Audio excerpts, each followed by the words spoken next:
देशमुख यांचं अपहरण करण्यात आलं होतं. त्यावेळी धनंजय देशमुख आणि विष्णू चाटे यांच्यामध्ये काय संवाद झाला होता याची माहिती देखील धनंजय देशमुख यांना दिली आहे. संतोष देशमुख हत्या प्रकरणातील मुख्य आरोपी सुदर्शन घुलेसह त्याच्या साथीदारांनी पवनचक्की प्रकल्पावर अशोक सोनवणे नावाच्या गार्डला कशा पद्धतीने मारहाण केली याचे पुरावे देखील त्यांनी दाखवलेले आहेत. संतोष देशमुख यांना मारहाण करता वेळेस आरोपींकडून व्हिडिओ काढण्यात आला होता. मोकार पंथी या ग्रुपवर तो व्हिडिओ पण शेअर करण्यात आला होता. याचे देखील पुरावे धनंजय देशमुख नामदेव शास्त्री यांना दिले आहेत. खंडणी प्रकरणातील आणि हत्या प्रकरणातील आरोपी एकच असल्याचे देखील पुरावा त्यांनी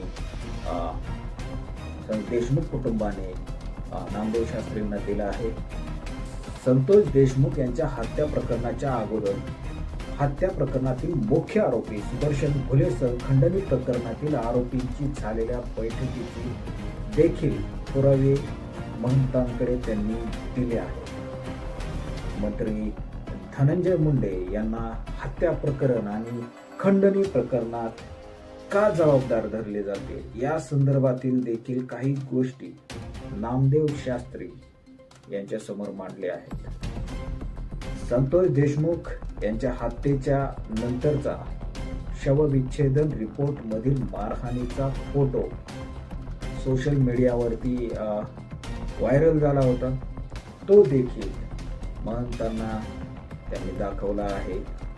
मकोका कारवाई अंतर्गत आणि खंडणी प्रकरणातील आरोपी वाल्मिकी कराड आणि मंत्री धनंजय मुंडे यांची व्यवसायामध्ये असलेली भागीदारी याचे देखील पुरावे नामदेव शास्त्रींकडे सोपवण्यात आले आहेत. आरोपी वाल्मिकी कराड याला वाचवण्यासाठी मंत्री धनंजय मुंडे यांच्याकडून का प्रयत्न केले जात आहेत आणि त्याच्या पाठीमागचे कारण काय याची सुद्धा पुरावे